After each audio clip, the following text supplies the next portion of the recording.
think can help us to navigate during these difficult times.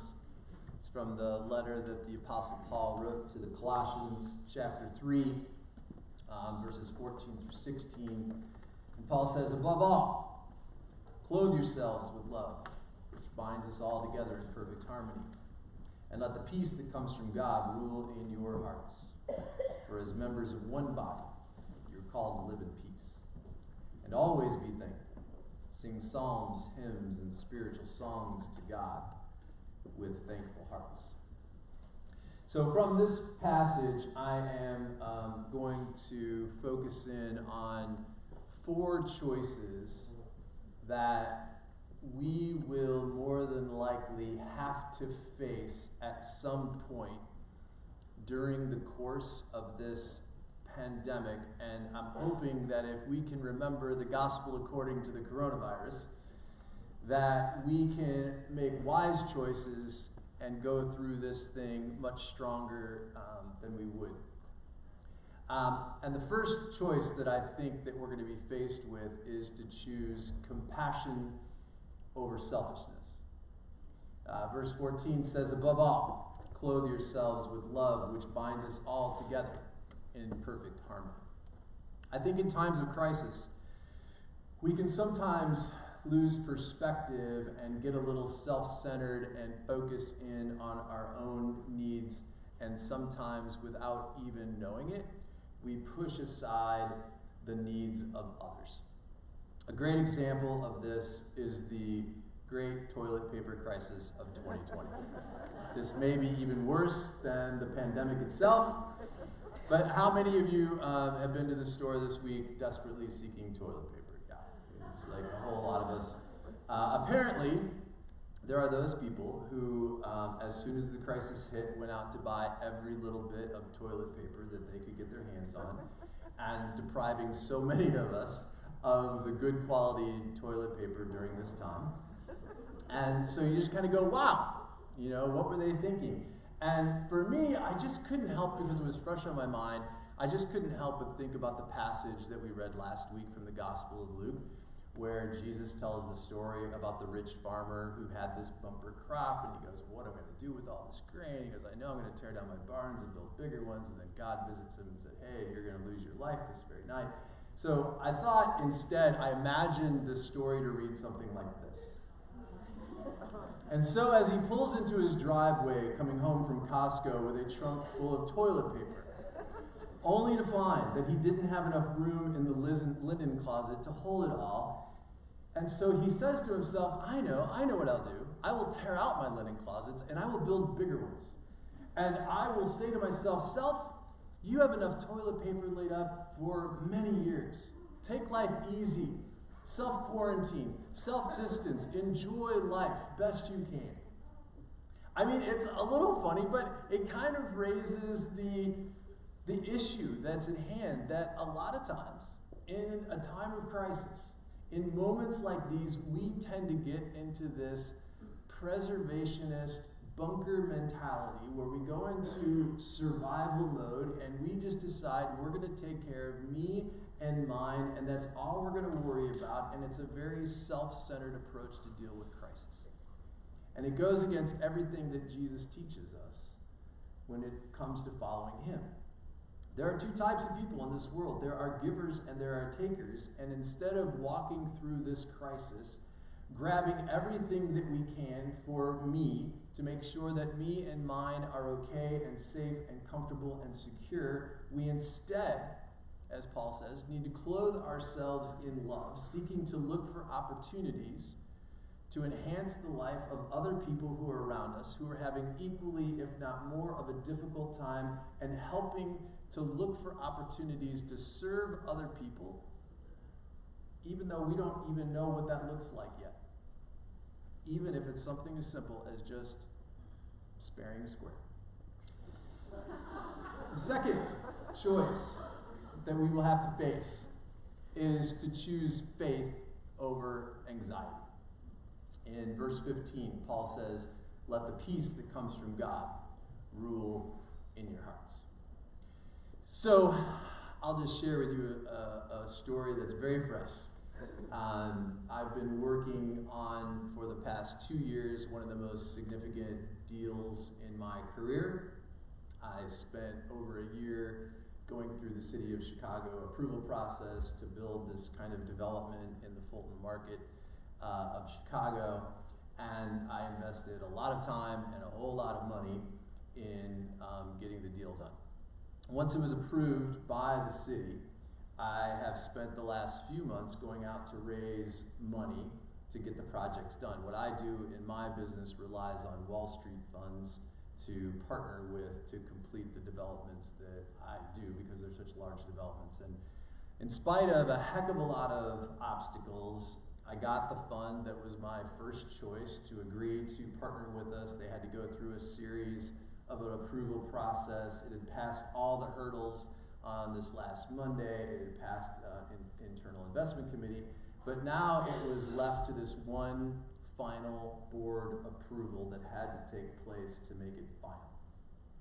And I remember joking 30 days ago when they told me that that final board approval would be set for Friday the 13th, March 13th.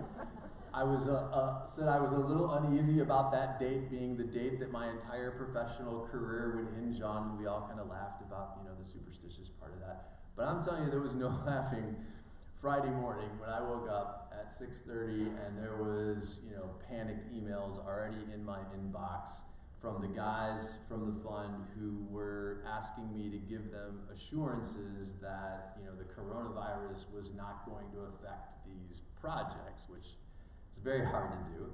So we all jumped on a call by 8:30 a.m. to prepare for the barrage of questions that we knew would come from this board of directors in this investment committee later that morning. And so at the end of the call, I told the guy who was responsible for walking in that boardroom and presenting my project to the board, I said, look on the bright side. You're presenting this project on Friday the 13th, the day after the biggest stock market crash since 1987, and on the very day that the President of the United States is about to declare a state of emergency for the biggest pandemic that's ever hit the earth since 1920-something. I said, this should be a cakewalk, right?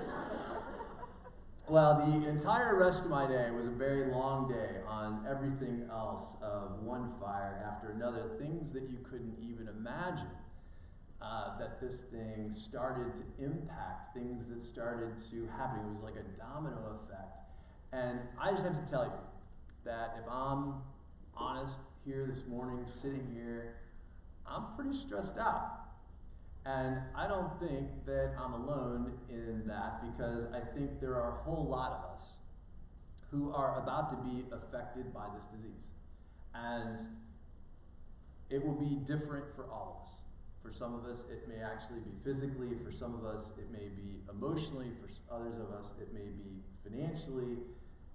We know that there's going to be an economic downturn that's coming, and so some people may actually lose their jobs. But it's going to be a pretty significant impact to all of our lives. And so we have the tendency, when we're facing situations like this, to be full of anxiety and worry about all of the what-ifs of the worst-case scenarios. But in Philippians chapter 4, it's like just this peaceful passage that the Apostle Paul also writes. And he says, do not be anxious about anything, but in everything, by prayer and petition with thanksgiving, present your request to God. And the peace of God, which transcends all understanding, will guard your hearts and minds in Christ Jesus. There's a really cool image, I think, of what this passage is talking about. There's a Hebrew word picture of this person who is walking through the middle of a field. And he can see in the distance that there's a storm blowing in, and so this person begins to look for shelter. But they don't know where to go because they're standing in the middle of the field. And right there in the middle there is one lone tree that is all by itself. And so that person goes and grabs a hold of that tree so tightly that they literally wrap themselves around it. And so as the winds begin to blow and the storm hits, this person remains standing there, holding firm and secure, holding on tightly to that tree. That is a picture of what it looks like to hold on to God in the face of the storms that we're about to face. It's not like, I don't think, that God wants us to walk around with a fake smile, put our head in the sand, and pretend like bad things aren't happening. I think rather, it's that we can have this deep sense of unexplainable, sustaining joy, knowing that when the hard times hit, that we have something to hold on to. That we're holding on to God so tightly in those times of fear and anxiety that you know He will give you whatever it is that you need to make it through those times that you're going through. And in the midst of the chaos, there is this calm, this peace that we can't quite describe. I think the third choice that we're going to be facing is to choose humility over arrogance. In verse 15 it says, as members of one body you are called to live in peace. And before he says, in harmony with each other. I think that another situation that arises in times like these is that we think we know what is the right thing. And we draw lines in the sand, and we get all entrenched in our view of things instead of having grace for other people's opinions and viewpoints. I really like what Greg said in the video that got sent over the weekend, that in times like these, there are no real right or wrong. It's a matter of reacting to situations like this with the best wisdom you can muster and making decisions based on that wisdom that you have with all the facts that you have available to you. And I would take it just one step further, and I would say also that we need to then respond with grace if others react to all of this in a different way than we do. Recognizing that the decisions that you make for you and your family may be completely different than the decisions that you or your neighbors or other people you know make, and to know that it's okay. This is a time when tensions rise, and we get stressed, and we get pushed to the brink, and when we do, we can fly off the handle pretty easily and create conflict where we don't have to. This is a time when we need to be able to understand and have grace for other people and the decisions that they're making. I mean, for instance, our daughter had a little party at our house on Friday night, and one of the girls that she invited couldn't come because her parents had made the decision that their family are not going out until after the 1st of April. And that's a pretty extreme situation, but I completely respect that and get it and understand it and support them in that. Even my wife and I, we don't agree on everything, and we have all these little, what I call Corona disputes about what we're going to do or not do and how we're going to handle it, but at the end of the day, we still love and respect each other and each other's opinions. The church here is going to be faced with making decisions in the coming weeks and even months on how we handle this.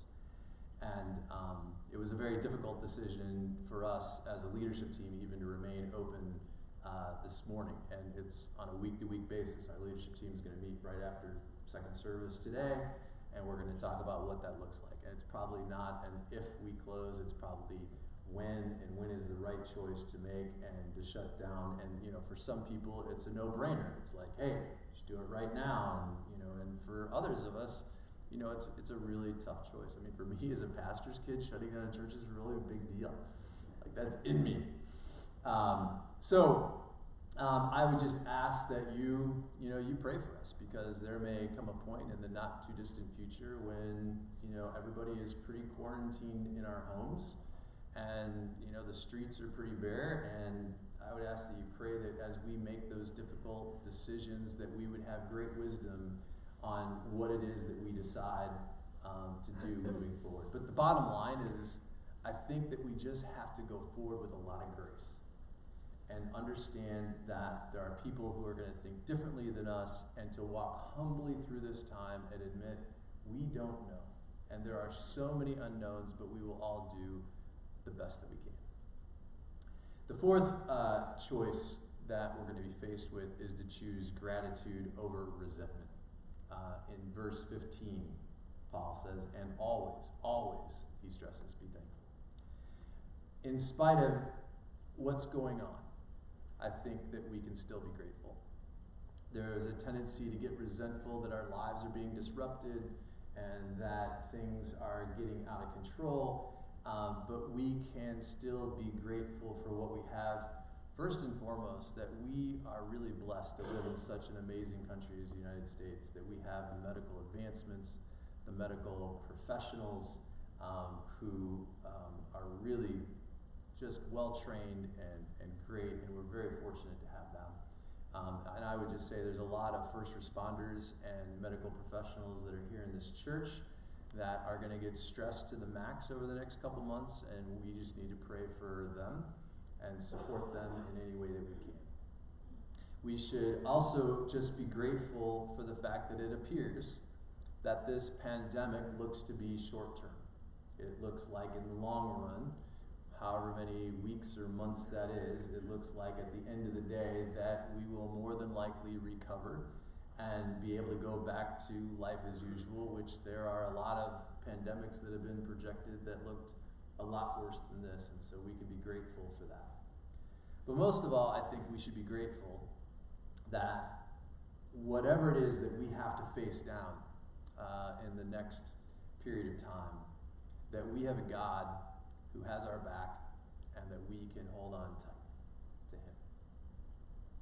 So, we have some choices that we're going to face, that we're going to have to make. And I think that if we can begin to pray about those choices now, even before we get to that point, that God would give us the wisdom to make the right choices, the right decisions, to have a positive impact, not only on our lives, but also on the lives of the people around us. We can go through this thing a lot stronger than I think we could if we were completely unprepared. It's in times like these that I think that we have to admit that we're not as strong as we think we are. You know, we talk about this all the time. We go out into the daily grind and, you know, we're building a life for ourselves, and, you know, what we're doing, you know, to build, to accumulate wealth or financial or whatever it is, that it's a house of cards, that one day everything is going to come to an end. And so in moments like this, when we're faced with our own mortality, when we're faced with a crisis like this, we realize that we are not in control. And we finally have to admit that we need God. And when that happens, I think that God is able to finally get through to all of us. One of the positive things that comes out of a crisis like this is that our lives get disrupted to the point that it forces us to listen when we may not otherwise listen. It forces us to stay still and to pray and to ask God for wisdom and to look for God where we normally wouldn't look for God, and to develop this peace and strength that can only come from our faith in God, that you can't quite explain. And through it all, we can stay grateful that our faith can sustain us even in the darkest times. I love how the Apostle Paul ends this passage. He says, and always be thankful, he said, and sing psalms and hymns and spiritual songs to God with thankful hearts. I think this is best summed up. I'm sure a lot of us have seen this video from Italy this last week. Italy has now become ground zero for the coronavirus, and social distancing is very real, and the streets are empty, and people are going stir crazy because they've been stuck in their apartments and houses for so long. And the incredible thing is there is this inner strength and desire to overcome. And so in the midst of the devastation and fear and anxiety that all of these people are facing, all of a sudden it's like this good old-fashioned Italian revival breaks out on the back porches and the alleyways of the homes and apartments across Italy. And it was this.